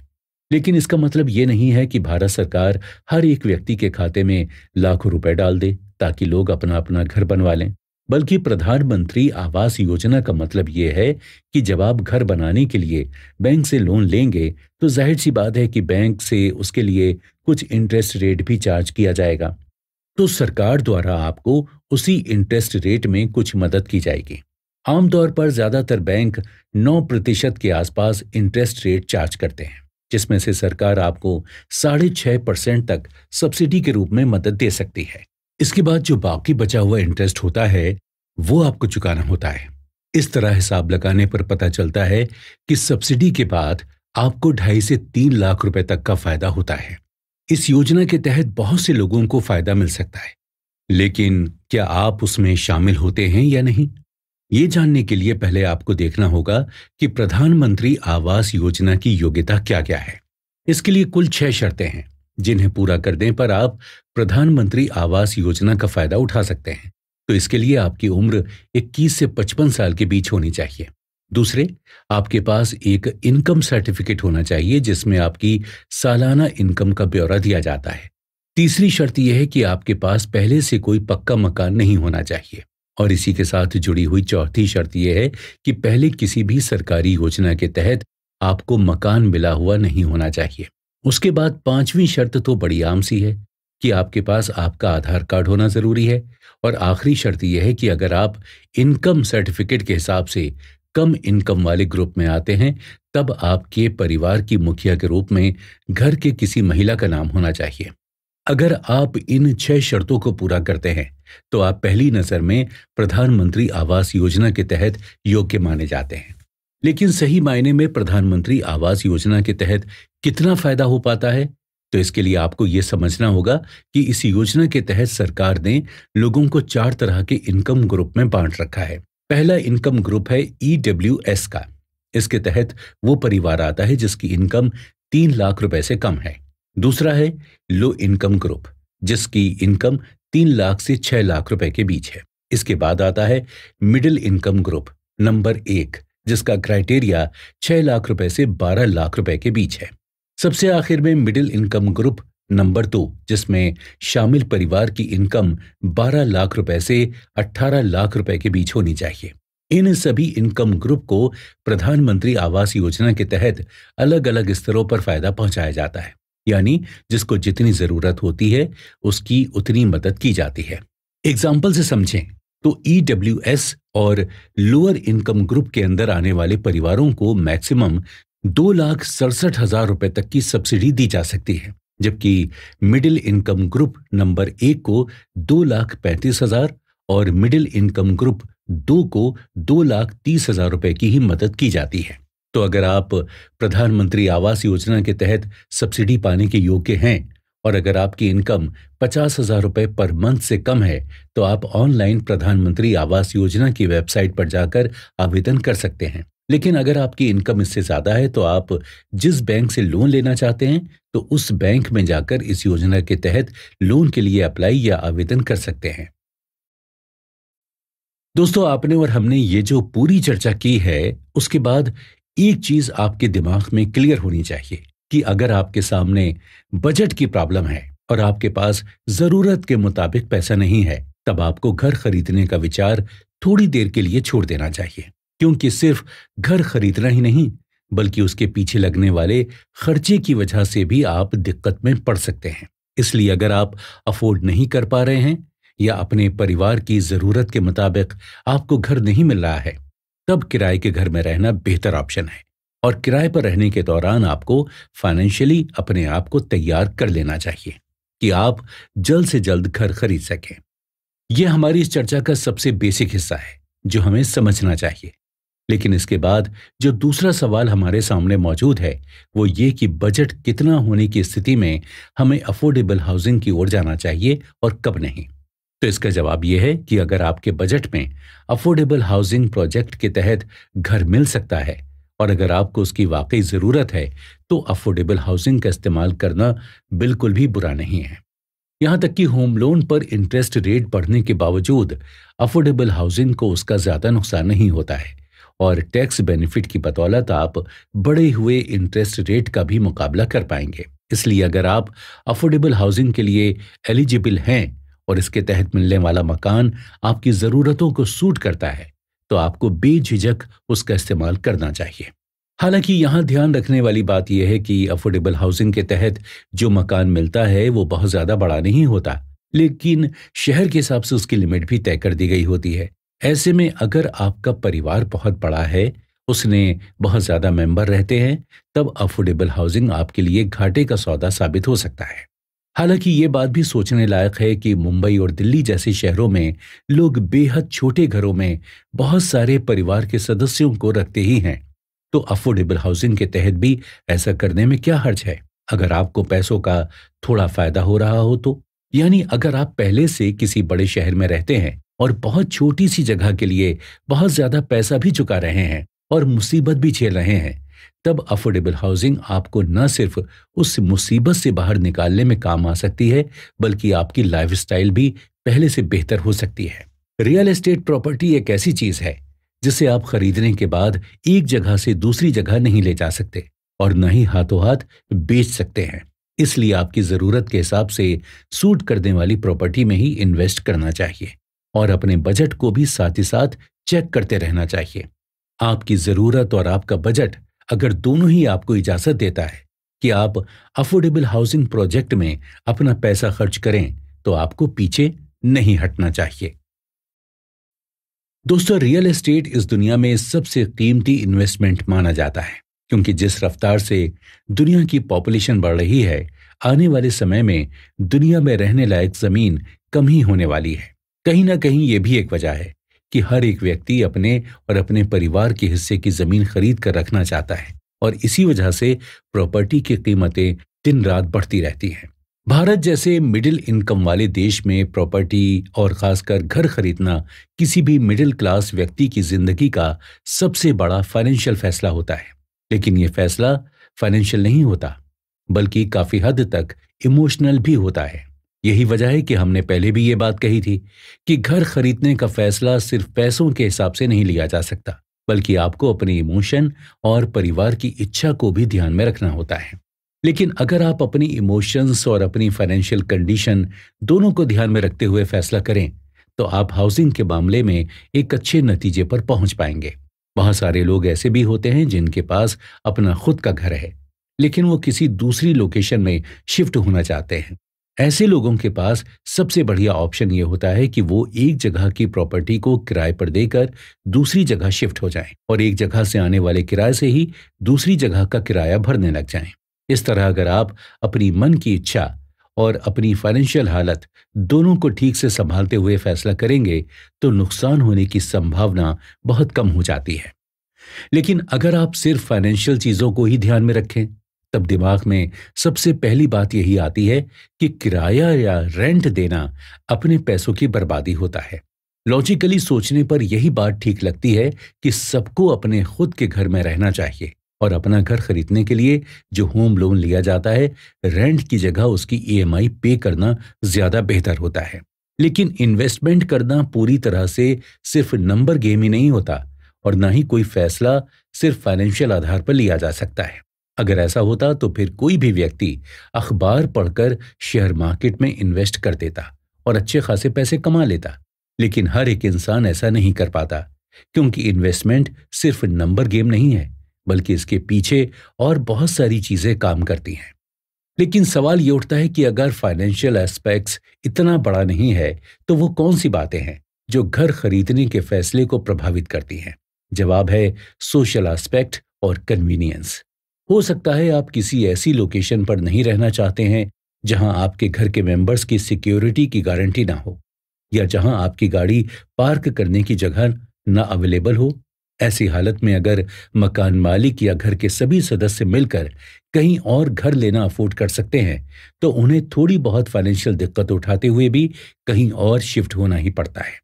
इसी तरह आपको कुछ परिवार ऐसे भी मिल सकते हैं जो अभी कम रेंट देकर एक घर में रह रहे हैं, लेकिन उससे ज्यादा ईएमआई देकर वो अपना घर खरीदना चाहते हैं, क्योंकि उन्हें यह पता है कि ईएमआई का कुछ हिस्सा उनके अपने ही काम आ रहा है, जबकि रेंट तो पूरा का पूरा मकान मालिक की जेब में जाता है।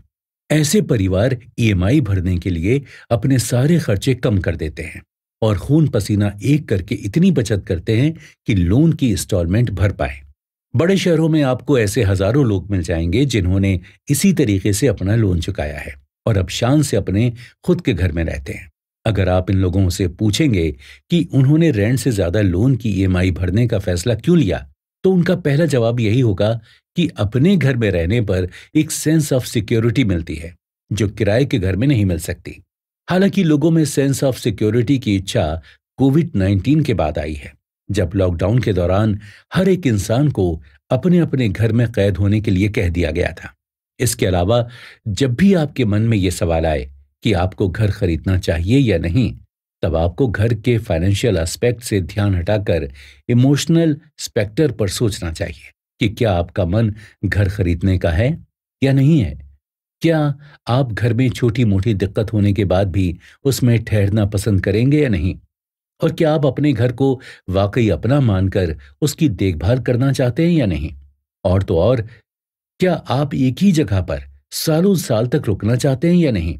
अगर इन सब चीजों का जवाब हाँ है तो वाकई आपको एक घर की जरूरत है। भले ही आपकी फाइनेंशियल हालत वैसी हो या ना हो, घर खरीदने की क्षमता होने से बड़ी बात है घर खरीदने का मन होना। क्योंकि अगर आपका मन है कि आप अपने घर में रहें, तब फिर आप अपनी लिमिट्स पुश करते हुए भी जैसे तैसे घर ले लेंगे। किसी और तरह के इन्वेस्टमेंट में आपके पास ये ऑप्शन नहीं है कि आप अपने मन के हिसाब से फैसला करें। लेकिन रियल एस्टेट में आपको ये मौका मिलता है, क्योंकि रियल एस्टेट इन्वेस्टमेंट ही इकलौता ऐसा इन्वेस्टमेंट है जिसके लिए आप लोन लेकर भी पैसा इन्वेस्ट कर सकते हैं। वरना आपने ऐसा कभी नहीं देखा होगा कि कोई व्यक्ति लोन लेकर सोना खरीदे या लोन लेकर शेयर मार्केट में पैसा लगाए, और कोई बैंक किसी और तरह के इन्वेस्टमेंट के लिए लोन देता भी नहीं है सिवाय रियल एस्टेट के। तो फिर वाकई आपका मन है कि आप अपना खुद का मकान खरीदें, तो सरकार से लेकर बैंक तक हर जगह आपके लिए सुविधा उपलब्ध है। बस जरूरत यह है कि आप अपने मन की इच्छा पूरी करने के लिए थोड़ी सी मेहनत करें और पैसे बचाने की कोशिश करें। इसलिए रियल एस्टेट में इन्वेस्टमेंट करते हुए ये बात ध्यान में रखनी चाहिए कि इन्वेस्टमेंट के सारे एसेट्स एक बराबर नहीं होते, बल्कि हर एसेट की अपनी अपनी वैल्यू होती है। इसलिए यह भी नहीं मानना चाहिए कि एक तरह का इन्वेस्टमेंट दूसरी तरह के इन्वेस्टमेंट से बेहतर होता है, या कोई इन्वेस्टमेंट किसी दूसरे इन्वेस्टमेंट से कम माना जाता है। बल्कि आपको यह तय करना चाहिए कि आपके लिए सबसे बेस्ट इन्वेस्टमेंट कौन सा हो सकता है।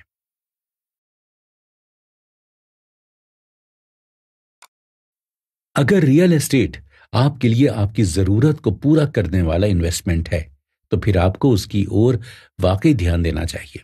भारत में पारंपरिक रूप से सोने के बाद रियल एस्टेट ही सबसे पॉपुलर इन्वेस्टमेंट रहा है। ऐसे में रियल एस्टेट में इन्वेस्टमेंट से नुकसान होने की संभावना बहुत कम होती है। लेकिन किसी इन्वेस्टमेंट से कितना रिटर्न मिलता है, सिर्फ इस बात को भी ध्यान में नहीं रखना चाहिए, बल्कि ये बात भी ध्यान देने लायक है कि आप इस तरह के इन्वेस्टमेंट को बेचकर दोबारा पैसा प्राप्त कर सकते हैं। शेयर मार्केट में किए गए अनुसंधान से पैसा लेना आसान है, और उसी तरह गोल्ड या सिल्वर के इन्वेस्टमेंट से भी पैसा बनाना आसान है। लेकिन रियल एस्टेट में किए गए इन्वेस्टमेंट को बेचकर हाथों हाथ पैसा लेना बहुत मुश्किल काम है। ऐसे में अगर आप पूरी तरह इन्वेस्टमेंट की नज़र रियल एस्टेट में पैसा लगाना चाहते हैं, तो आपको हाथों हाथ पैसे वापस भी चाहिए। तो रियल एस्टेट में इन्वेस्टमेंट करने से पहले आपको थोड़ा सोचना पड़ेगा। इसके साथ ही एक इन्वेस्टमेंट को बहुत लंबे वक्त तक रखने के कारण आपको यह भी ध्यान देना पड़ता है कि क्या उस पर लगने वाला टैक्स ज्यादा तो नहीं हो रहा, और शॉर्ट टर्म और लॉन्ग टर्म में उसके कितने फायदे या नुकसान हो रहे हैं। इन सब चीजों का ध्यान रखने के बाद ही आपको घर या प्रॉपर्टी खरीदने की दिशा में आगे बढ़ना चाहिए। दोस्तों, हमने पहले भी आपको ये बात बताई कि रियल एस्टेट इकलौता ऐसा इन्वेस्टमेंट है जिसके लिए आप बैंक से लोन ले सकते हैं। लेकिन ध्यान रहे कि लोन लेना सिर्फ तभी फायदेमंद होगा जब इंटरेस्ट रेट कम हो। लेकिन अगर आपका मकसद इन्वेस्टमेंट के बजाय रहने के लिए घर खरीदना है, तब आपको इंटरेस्ट रेट की ज्यादा परवाह करने की जरूरत नहीं है। जो भी हो, आपको ये बात नहीं भूलनी चाहिए कि रियल एस्टेट खरीदना कोई आसान काम नहीं है, और न ही ये दूसरे किसी इन्वेस्टमेंट की तरह सीधी तरह से काम करता है। क्योंकि दूसरे किसी इन्वेस्टमेंट में सरकार की उस तरह दखल नहीं होती जितनी रियल एस्टेट में होती है। सिर्फ सरकार की ही क्यों, आरबीआई भी रियल एस्टेट की कीमतों को अच्छा खासा प्रभावित करती है। अब जैसे घर की कीमत बहुत सारे फैक्टर्स पर डिपेंड करती है, उसी तरह घर खरीदने वाले की इच्छा भी बहुत सारी चीजों पर डिपेंड करती है। कोई रहने के लिए घर खरीदना चाहता है, कोई अपनी आने वाली जनरेशन के लिए, कोई टैक्स बचाने के लिए, तो कोई घर सिर्फ इसलिए खरीदना चाहता है ताकि रियल एस्टेट में इन्वेस्ट करके थोड़ा प्रॉफिट कमा सके। जिस हिसाब की आपकी ज़रूरत है, उसी हिसाब से आपको अलग अलग रियल एस्टेट प्रॉपर्टी में इन्वेस्ट करने के बारे में विचार करना चाहिए। मान लीजिए आप अपने लिए नहीं बल्कि अपनी आने वाली जनरेशन के लिए प्रॉपर्टी खरीद रहे हैं, तब वो प्रॉपर्टी शहर के बीचों बीच में हो ऐसा ज़रूरी नहीं है, बल्कि आप शहर से दूर भी प्रॉपर्टी ले सकते हैं, क्योंकि उसका इस्तेमाल आज नहीं होने वाला बल्कि आने वाले कुछ सालों में होगा। आखिर में जाते जाते हम एक बार फिर आपको यही याद दिलाना चाहेंगे कि घर खरीदने के मामले में आपको नंबर और रिकॉर्ड से ऊपर उठकर इमोशनल एस्पेक्ट को भी नजरअंदाज नहीं करना चाहिए। जो लोग सिर्फ यही सलाह देते हैं कि सबको घर रेंट पर लेकर रहना चाहिए, वो घर खरीदने के पीछे के इमोशनल एस्पेक्ट को नहीं देख पाते। दरअसल बहुत सारे लोगों को यह भ्रम होता है कि पैसों का मामला पूरी तरह गणित यानी मैथ से जुड़ा हुआ है, जबकि ऐसा वास्तव में है नहीं। गणित के अलावा पैसों को और बहुत सारी चीजें प्रभावित करती हैं, जिन्हें आप तौल कर या माप कर नहीं देख सकते। बहुत सारे लोगों के लिए पैसा इस चीज से ज्यादा इंपॉर्टेंट नहीं है कि उनके पास अपनी कहने के लिए कोई जगह हो। उनकी ये बात पूरी तरह सच और सही है कि इसे किसी भी गणित के आधार पर गलत नहीं ठहराया जा सकता। साथ ही अपने घर पर मिलने वाली फ्रीडम और फ्लेक्सिबिलिटी की तुलना पैसों से मिलने वाली खुशी से नहीं की जा सकती। हालांकि ये बात बिल्कुल सही है कि हर चीज के पीछे एक फाइनेंशियल बैकग्राउंड तो होता ही है, और उसे भी इमोशनल एस्पेक्ट की तरह नजरअंदाज नहीं किया जा सकता। लेकिन इमोशनल सोशल एस्पेक्ट घर खरीदने के मामले में इतने ज्यादा पावरफुल होते हैं कि कई बार फाइनेंशियल एस्पेक्ट को भी दबा देते हैं। आप भारत के किसी गांव में चले जाएं तो पाएंगे कि बहुत कम इनकम वाले लोग भी जैसे तैसे करके अपने लिए घर बना ही लेते हैं। अब चाहे उस घर में बहुत ज्यादा सुविधा ना हो और चाहे वो बहुत ज्यादा आलीशान ना हो, लेकिन उन्हें ऐसी एक जगह चाहिए होती है जिसे वो अपना कह सकें, या जहां उनका परिवार पूरी आजादी के साथ रह सके। अपना घर होने का ये संस्कार सदियों से भारत के लोगों में समाया हुआ है। इसलिए कई बार फाइनेंशियल फैक्टर्स से भी ज्यादा इमोशनल और सोशल फैक्टर्स हमारे फैसले को प्रभावित करने लगते हैं। ये भी ध्यान रखने लायक बात है कि घर खरीदने का फैसला बहुत पर्सनल फैसला है। कोई भी दूसरा इंसान किसी को ये नहीं बता सकता कि उसे घर की जरूरत है या नहीं है।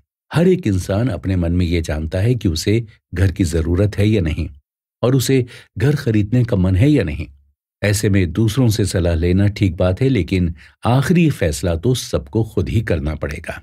वहीं एक पर्सनल फैसला होने की वजह से ये मामला इतना उलझा हुआ है कि इसका कोई एक सीधा सा जवाब नहीं हो सकता है कि आपको घर खरीदना चाहिए या नहीं, बल्कि आपको सिर्फ एक अनुमान दिया जा सकता है कि आपको घर खरीदने की कितनी जरूरत है और आपका घर खरीदने का कितना मन है। उसके आधार पर आपको फैसला करना चाहिए। लेकिन यह भी ध्यान रखें कि रेंट पर रहने का मतलब सीधा सीधा ये नहीं होता कि आप अपना पैसा बर्बाद कर रहे हैं, बल्कि घर खरीदने की तरह घर रेंट पर लेना भी एक पर्सनल फैसला है। और अगर आपकी जरूरत किसी शहर में बहुत थोड़े वक्त के लिए है, तो आप वहां घर क्यों खरीदेंगे? मान लीजिए कोई लड़की है जो किसी शहर के एक इलाके में घर अफोर्ड कर सकती है, लेकिन वो इलाका उसके लिए सेफ नहीं है। ऐसे में वो फैसला करती है कि वो उसी शहर में एक दूसरे इलाके में किराए पर रहेगी जहां उसे सेफ्टी फील हो। अब चाहे फाइनेंशियल फैक्टर कुछ भी बोले, लेकिन ये उस लड़की का एक बेहद पर्सनल फैसला है जिसे सोशल फैक्टर के द्वारा प्रभावित किया जा रहा है।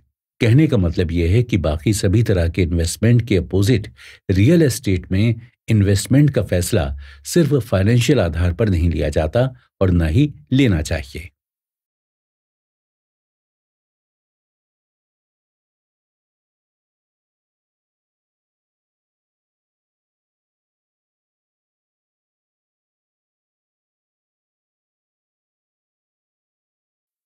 साल 2023 में घर रेंट पर लेना चाहिए या खरीदना चाहिए, इस सवाल का जवाब खोजते हुए हमने अपने शो को पूरा कर लिया है।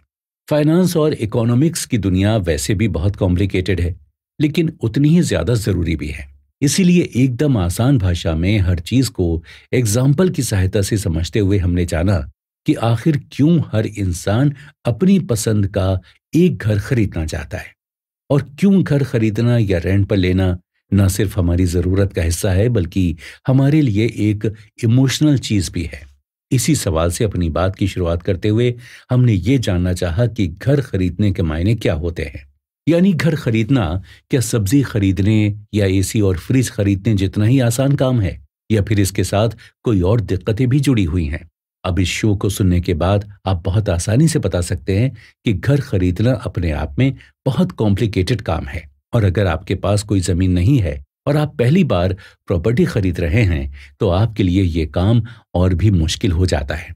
फाइनेंशियल डिसिप्लिन की जरूरत को समझते हुए हमने ये भी चर्चा की कि होम लोन किस तरह काम करता है और उसकी ईएमआई भरने के लिए आपको किस तरह अपने आप को तैयार करना होगा। डाउन पेमेंट क्या होता है और कैसे घर खरीदना एक लॉन्ग टर्म कमिटमेंट होता है। इन सभी चीजों को गहराई से समझते हुए हमने जाना कि कोविड-19 के बाद किस तरह लोगों के मन में अपना घर खरीदने को लेकर एक अलग किस्म का उत्साह पनपा है। हमने पूरी कोशिश की कि हम घर खरीदने के सिर्फ फाइनेंशियल एस्पेक्ट पर ही ध्यान ना दें, बल्कि इससे जुड़ी हुई उन सारी चीजों पर बात करें जिनके बारे में आमतौर पर कोई बात नहीं करता। प्रॉपर्टी टैक्स, सोसाइटी चार्ज और घर के रखरखाव में आने वाले खर्च तक को भी हमने अपनी बातचीत में शामिल किया है। लेकिन इतनी दिक्कतों के बाद भी अपना घर खरीदना लॉजिकली कितना सही है, इस सवाल का जवाब ढूंढते हुए हमें पता चला कि घर खरीदने पर एक सेंस ऑफ सिक्योरिटी मिलती है और हम अपने आप को किसी एक जगह से जोड़कर देख पाते हैं। आज हमें बहुत सारी बातें बड़ी बेमतलब सी लग सकती हैं, लेकिन एक उम्र के बाद हम अपनी जिंदगी में इतना सेटल होना चाहते हैं कि अपने परिवार को किसी एक जगह पर रख सकें जहां उनकी सेफ्टी और सिक्योरिटी की गारंटी हो। हमने ये भी बात की थी कि आपकी इनकम कितनी होने पर आपको घर खरीदना चाहिए, और अगर आपकी इनकम कम है तब आपके लिए मकान रेंट पर लेना ही सही रहेगा। घर खरीदने को लेकर सारी बातें करने के बाद हमने अपना फोकस रेंटिंग पर किया, क्योंकि आज के दौर में ऐसी बहुत सारी वजह होती हैं जिनकी वजह से कोई किसी शहर में अपना घर नहीं खरीदना चाहता या नहीं खरीद सकता। ऐसी हर एक वजह पर बात करते हुए हमने जाना कि कई बार लोग इसलिए घर नहीं खरीदते क्योंकि उनके काम करने की जगह कहीं और होती है, जहां तक रोज ट्रैवल करना उनके बस का नहीं होता। हमें यह भी पता चला कि कम इनकम की वजह से कई बार घर खरीदना एक प्रैक्टिकल फैसला नहीं होता, और बहुत ज्यादा पैसे चुकाकर कोई छोटा मोटा घर खरीदने से बेहतर है कि वाजिब किराए पर एक अच्छे घर में रह लिया जाए। इसलिए घर रेंट पर लेने के फायदे और रेंट पर लेने की लॉजिक पर चर्चा करते हुए हमने ये जाना कि किन लोगों को घर रेंट पर लेना चाहिए, और घर रेंट पर लेते हैं तो उनसे उन्हें कौन कौन से फायदे हो सकते हैं। लेकिन जैसे हर चीज के साथ फायदे और नुकसान दोनों जुड़े होते हैं, ठीक वैसे ही मकान किराए पर लेने की भी जिस तरह से फायदे हैं उसी तरह उनके नुकसान भी हैं। हालांकि ये नुकसान सिर्फ इमोशनल और सोशल एस्पेक्ट के हिसाब से नुकसान है, क्योंकि सोसाइटी की नज़र में किराए का घर बहुत ज़्यादा वैल्यू नहीं रखता। लेकिन अगर आप फाइनेंशियल पर्सपेक्टिव में देखें तो किराए का घर आपको अच्छी खासी सेविंग करने का मौका दे सकता है। इस तरह किराए का घर अपने घर के ऊपर कभी कभी भारी पड़ता दिखाई देता है, लेकिन अगर टैक्स की बात की जाए तो दोनों ही तरह के घर में टैक्स बेनिफिट मिल ही जाता है। यहां आपको यह भी देखना होगा कि आपके लिए कौन सा रास्ता बेहतर होगा, और आपको उसी आधार पर फैसला लेना होगा। अब अगर आपको घर खरीदना ही है तो आपके लिए हमने अफोर्डेबल हाउसिंग सिस्टम को भी एक्सप्लेन किया है, जिसकी मदद लेकर आप सरकारी सहायता से अपने लिए जरूरत के मुताबिक एक घर खरीद सकते हैं। लेकिन जो भी हो, दो बातें आपको नहीं भूलनी चाहिए जिनकी चर्चा हमने इस पेशकश में की है।